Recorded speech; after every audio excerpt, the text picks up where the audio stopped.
Dear student, आप सभी का AP study commerce and English Guruji channel में स्वागत है।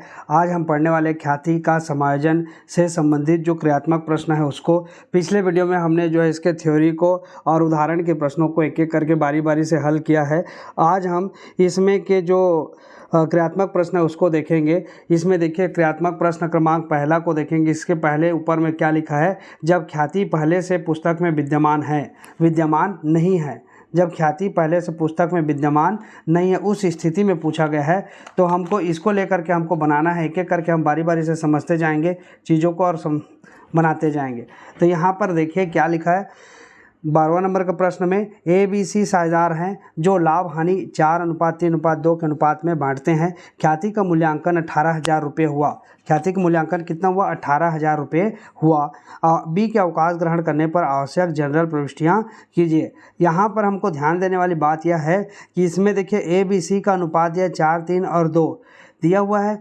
बी अवकाश ग्रहण करता है। बी के अवकाश ग्रहण करने के बाद जो नया अनुपात है वो यहाँ पे नहीं दिया हुआ है, ठीक है। तो ऐसी स्थिति में हम क्या करते हैं, जो पुराने अनुपात दिया है इसी को हम जो है आगे जो साझेदार अवकाश ग्रहण कर रहे हैं उस साझेदार को हम क्या कर देंगे, उसके अवकाश ग्रहण को मतलब उसके जो हिस्सा है उसको हटा करके जो शेष साझेदार है जैसे ए और सी है तो इसके 4:2 है, इसी को हमको जो है नया अनुपात मान करके क्या करना है, पंजी प्रविष्टि करनी है। और इसी के हिसाब से हम जो ख्याति की राशि है इस ख्याति की राशि को इस 18,000 रुपये की राशि को ए और सी के में समायोजित कर देंगे। तो इसके लिए हमने यहाँ पर क्वेश्चन को बना करके रखा है पहले से आप लोगों के लिए, क्योंकि तुरंत बनाने पर समय अधिक लगता है इसलिए। तो यहाँ पर देखिए पंजी प्रविष्टि जो होगा वो होगा ए का पूंजी खाता विकलन, ए का पूंजी खाता विकलन, सी का पूंजी खाता विकलन, बी के पूंजी खाता से। अब यहाँ पर ख्याति की राशि ये कैसे आई, 4,000, 2,000, यहाँ पे 6,000। तो इसको जो है हमको गणना करना पड़ेगा। अब गणना करने की विधि यहाँ पर हम चर्चा करेंगे। यहाँ पे देखिए गणना के लिए हमको दिया हुआ है, क्या दिया हुआ है, 4:3:2 दिया हुआ है कि 4:3 को हम लिख सकते हैं, 4, 3 और 2 को क्या लिख सकते हैं, 4, 3, 7 और 2, 9। मतलब टोटल भाग जो है 9 भाग है। 9 भाग में से ए का जो भाग है वो 4 है, मतलब जिसको 4/9 लिख सकते हैं। बी का भाग 3 है इसलिए 3/9 लिख सकते हैं। 2 का भाग मतलब सी का भाग 2 इसलिए 2/9, क्योंकि 9 भाग में 2 भाग सी प्राप्त करेगा, ठीक है।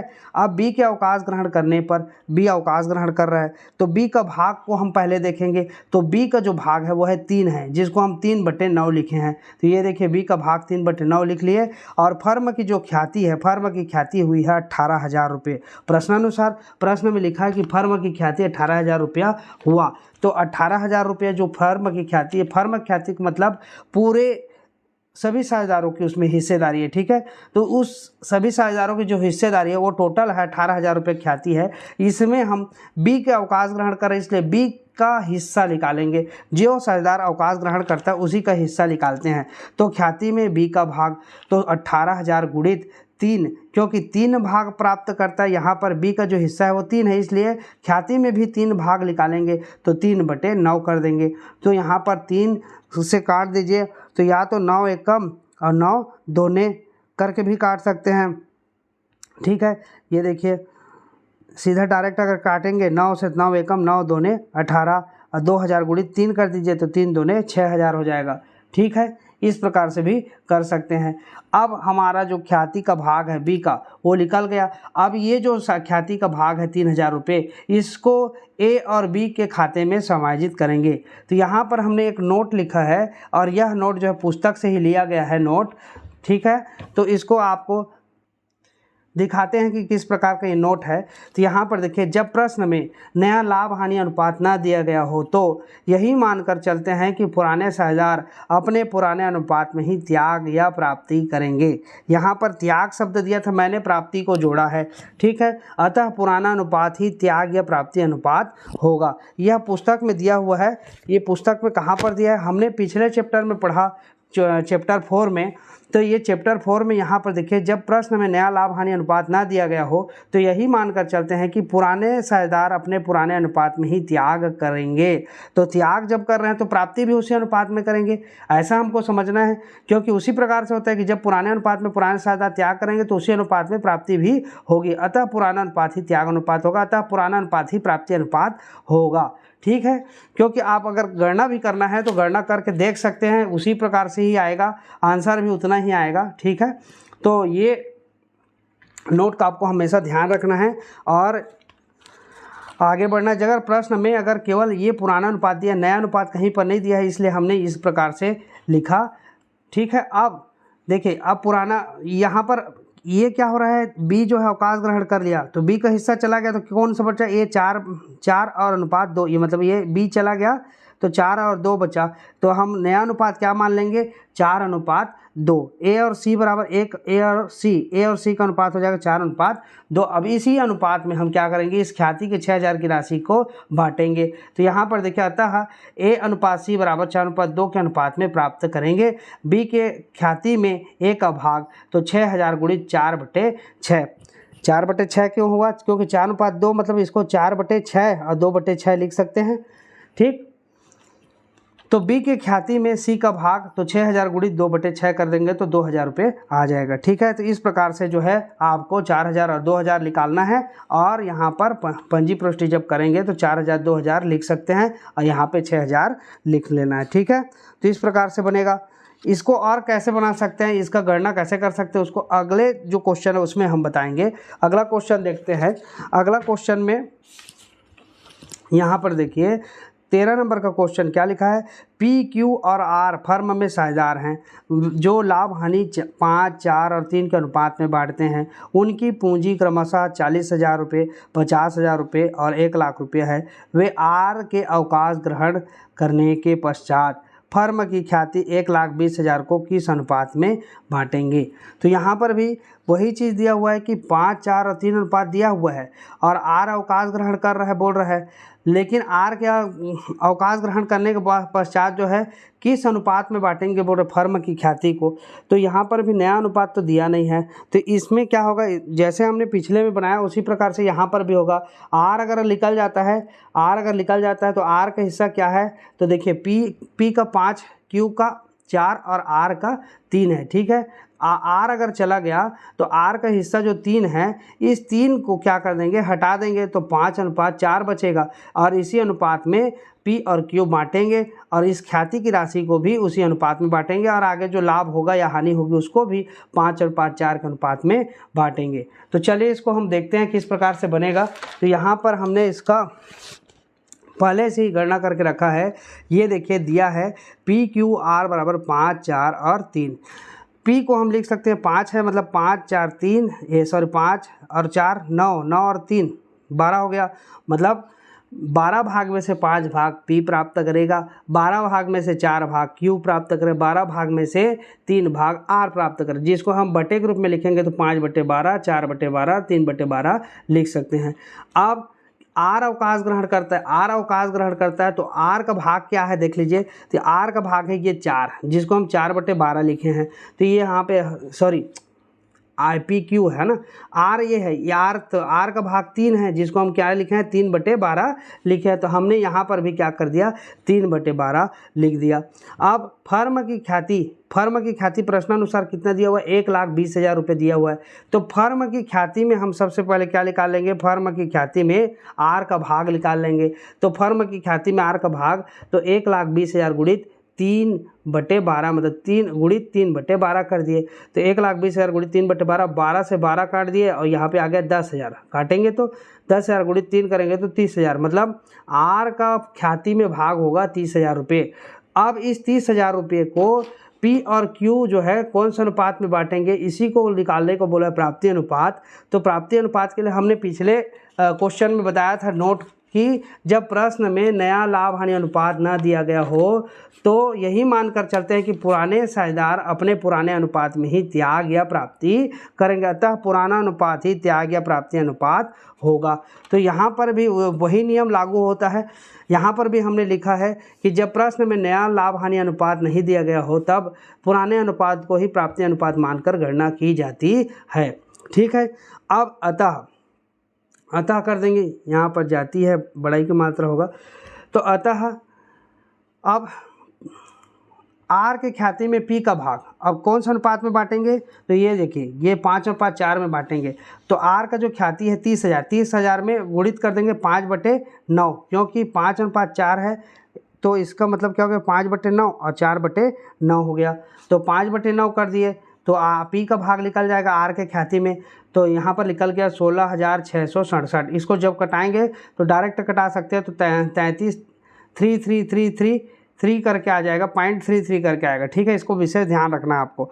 फिर उसके बाद क्यू का भाग निकाल लिया, तो 30,000 गुणित 4/9, ये देखिए 4 है, 4/9 लिख सकते हैं। तो 4/9 भाग निकाले तो 13,333 आएगा। ठीक है, तो इस चीज़ का विशेष ध्यान रखना है आपको। अब हम यहाँ पर क्या करेंगे, पंजी प्रविष्टि करेंगे। तो P का पूंजी खाता विकलन, Q का पूंजी खाता विकलन R के पूंजी खाता से, और यहाँ पे लिख देंगे R की ख्याति राशि का समायोजन। R की जो ख्याति राशि थी 30,000 था, जिसमें से P को मिला 16,667, Q का हिस्सा बना 13,333। इस प्रकार से जो है आपको पंजी प्रविष्टि करनी है। एक चीज़ और बता दूँ, यहाँ पर हमने यहाँ पे इस प्रकार से लिखा नोट के रूप में कि जो पुराना अनुपात है उसी को ही हम क्या मान लेंगे, प्राप्ति अनुपात मान लेंगे। अगर आप नहीं मानते हैं तो आप इस प्रकार से गणना भी कर सकते हैं। कैसे गणना करेंगे, तो यहाँ पर मैंने लिखा हुआ है, देखिए ओल्ड रेशियो PQR 5 और 4 और 3 दिया हुआ है। अब न्यू रेशियो कर देंगे तो यहाँ पर R जो है क्या कर रहा है, अवकाश ग्रहण कर रहे हैं। अवकाश ग्रहण मतलब R का हिस्सा चला गया समझिए। तो बचा क्या, 5 और 4 बचा। तो हमने यहाँ पे 5 और 4 न्यू रेशियो करके P और Q का 5/4 लिख दिया। ठीक है, तो यहाँ पर देखिए नया अनुपात और पुराना अनुपात दोनों मिल गया, ये नया और ये पुराना। ठीक है, अब हमको प्राप्ति अनुपात ज्ञात करना है, तो नया अनुपात माइनस पुराना अनुपात। तो नया अनुपात माइनस पुराना अनुपात कर लीजिए। तो P, अब P जो बचा है उसका निकालेंगे प्राप्ति अनुपात। तो P का जो प्राप्ति अनुपात रहेगा वो होगा अब नया अनुपात। तो 5/4 को हम क्या लिख सकते हैं, 5/9 लिख सकते हैं, अनुपात 4/9 लिख सकते हैं। तो 5/9 P का और Q का 4/9। तो यहाँ पर देखिए 4/9 हो गया। अब P का पुराना अनुपात है ये 5/4/3 है, जिसको हम क्या लिख सकते हैं, 5/5 4 9 9 3 12। तो 5/12 अनुपात 4/12 अनुपात 3/12 है। यहाँ पे इन दोनों का लिखना है, तो P का 5/12, ये देखिए 5/12, और Q का 4/12, तो ये देखिए 4/12 यहाँ पे लिख दिए। अब हम क्या करेंगे, इन दोनों का यहाँ पे 9 और 12 का लघुत्तम समापवर्तक लिए तो कितना आया, 36 है। लघुत्तम समापवर्तक कैसे लेते हैं, यहाँ पर देखिए 9 और 12 का लघुत्तम समापवर्तक, तो 3 तिया 9 3 चौक 12। अब यहाँ पे 3 से ही कटेगा, 3 एक कम और 4 ही रहेगा, 4 एक कम 4। अब यहाँ पे 1 1 आ गया, जब तक 1 1 नहीं आएगा तब तक कटाते रहेंगे। तो 3 तिया 9 9 चौक 36, मतलब यहाँ पे 3 गुणित 4 करेंगे तो हमारा आ जाएगा 36। 3 तिया 9 चौक 36। ठीक है, तो 36 आ गया। इसी 36 को हमने यहाँ पर लिया। अब 9 से इसको भाग देंगे, 36 को 9 से भाग, 9 चौक क्या आ गया 4। अब उस 4 का गुणा ऊपर वाले से करेंगे उसके अंश से, तो 4 5 6 20 और 12 2 4 12 तिया 36। 3 आया, 3 का ऊपर वाले से 3 5 6 15। तो 20 में 15, क्योंकि माइनस का चिन्ह इसलिए माइनस का चिन्ह डाले। तो 20 में 15 गया, क्या हो गया 5/36। उसी प्रकार इसका भी करें, 9 और 12 का 36 लघुत्तम समापवर्तक, 9 चौक 4 आएगा भागफल, 4 का गुणा ऊपर वाले से करेंगे, 4 चौक 16। इसका 12 2 24 12 तिया 36। 3 आया भागफल, 3 का गुणा ऊपर वाले से करें, 3 चौक 12। तो 16 में 12 गया 4, 4/36। अतः प्राप्ति अनुपात 5/4। देखिए यहाँ पे 5 और यहाँ पे 4। कहने का तात्पर्य यही हुआ कि ये जो 5 4 और 3 थे, अगर ये अवकाश ग्रहण कर रहा है, R अवकाश ग्रहण कर रहा है, तो जो बचे साझेदार हैं उन्हीं का अनुपात 5/4। इसी को यहाँ पर भी लिखे हमने, यही जो अनुपात जो है 5 और 4 यहाँ पर भी प्राप्ति अनुपात के रूप में निकला। और यही कथन यहाँ पे कह रहा है कि जब प्रश्न में नया लाभ हानि अनुपात नहीं दिया गया हो तब पुराने अनुपात को ही प्राप्ति अनुपात मानकर गणना की जाएगी। अतः देखिए यहाँ पर भी प्राप्ति अनुपात 5/4 है। क्यों, पुराने अनुपात यही है 5 4 और 3, जिसमें से ये चला गया तो इसका हटा देंगे तो 5 और 4, और इसी को ही प्राप्ति अनुपात मान करके गणना यहाँ पर किए हैं। तो ये भी आप ऐसे भी बना सकते हैं, नहीं तो आप ऐसे भी लिख सकते हैं, और इस प्रकार से लिख करके आप इस प्रकार से क्वेश्चन को हल सकते। दोनों सही है, क्योंकि दोनों जो है हमने पुस्तक से ही लिया है, दोनों में पुस्तक से ही लिया है, तो इसलिए जो है आप इस विधि का प्रयोग कर सकते हैं जैसा हमने यहाँ पर किया। इसमें आपको जो है समय की बचत हो जाएगी। ठीक है, तो ये हो गया आपका 13 नंबर का प्रश्न। अब हम चलते हैं 14 नंबर के प्रश्न की ओर, समझते हैं 14 नंबर का प्रश्न क्या कहता है। तो जया, कीर्ति और एकता और श्वेता फर्म में साझेदार हैं जो लाभ हानि 2:1:2:1 के अनुपात में बांटती है। जया की सेवानिवृत्ति पर फर्म की ख्याति का मूल्यांकन 36,000 रुपये, कितने में किया गया? 36,000 रुपये किया गया। कीर्ति, एकता और श्वेता ने भविष्य में लाभों को समान रूप से बांटने का निश्चय किया। यहाँ पर देखिए क्या लिखा है, समान रूप से लाभों को बांटने का निश्चय किया बोल रहा है। मतलब कीर्ति, एकता और श्वेता जो भविष्य में लाभों को समान रूप, मतलब 1:1:1 में, तो यहाँ पर नया अनुपात भी मिल गया और ये पुराना अनुपात भी मिल गया। ठीक है, 2:1:2:1, ठीक है, ये नया, ये पुराना, और यहाँ पर समान अनुपात बोल दिया, मतलब 1:1:1 में बांटने का निश्चय किया। ख्याति खाता खोले बिना ख्याति के व्यवहार के संबंध में आवश्यक प्रविष्टियाँ कीजिए। तो यहाँ पर क्या होगा, तो यहाँ पर हमने यहाँ पे बना करके रखा है, सिंपल सा है, जैसा हमने अभी तक बनाया वैसा ही करना है। ये देखिए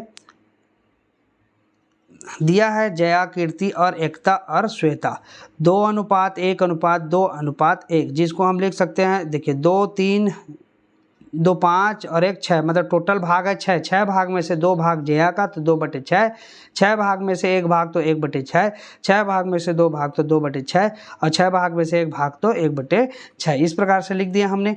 अब कौन यहाँ सेवानिवृत्त हो रहा है? तो जया की सेवानिवृत्ति पर, तो जया सेवानिवृत्त हो रहा है। अब जया और फर्म की ख्याति कितनी है? 36,000। तो इस 36,000 पे जया जो है सेवानिवृत्त हो रहा है, जया का जो हिस्सा है वो है 2/6 है। तो इतने भाग इस फर्म की ख्याति में जया की ख्याति का भाग निकालेंगे। तो जया, ये देखिए यहाँ पर जेड लिखा गया, जया की ख्याति में भाग, जया की ख्याति में भाग कितना होगा? 36,000 गुणित ये 2/6 है, इसलिए हम 2/6 को यहाँ पर लिख देंगे 2/6, मतलब कितना आ गया? 12,000 रुपये। कितना आ गया? ख्याति की राशि 12,000 रुपये आ गए। ठीक है, अब प्रश्नानुसार नया अनुपात कीर्ति, एकता और श्वेता का दिया हुआ है 1:1:1। अब इसको बांटना है, उसके लिए हम प्राप्ति अनुपात की गणना करेंगे। तो यहाँ पे नया अनुपात भी दिया 1:1:1, जिसको हम 1/3 कैसे लिखें, क्योंकि 1, 2, 3 भाग में से 1 भाग कीर्ति का, 1 भाग एकता का, 1 भाग श्वेता का, इसलिए 1/3, 1/3 और 1/3 होगा। प्राप्ति अनुपात की गणना करनी है, तो प्राप्ति अनुपात की गणना बराबर क्या होता है? नया अनुपात माइनस क्या हो जाता है? पुराना अनुपात होता है, पुराना अनुपात। तो नया अनुपात यहाँ पर जो है ये वाला हो गया 1/3, 1/3, 1/3, और पुराना अनुपात हो गया ये देखिए, ये 2/6 जया का, कीर्ति का 1/6, 2/6 और 1/6। ठीक, तो कीर्ति का निकाल रहे हैं, कीर्ति का कितना? 1/3, नया अनुपात है ये 1/3, तो यहाँ पर लिख लिया 1/3, माइनस कर देंगे पुराना अनुपात कीर्ति का निकालेंगे तो 1/6 है, तो यहाँ पर 1/6 लिख दिए। अब 1/3 माइनस 1/6 कर दिए तो बराबर कर देंगे।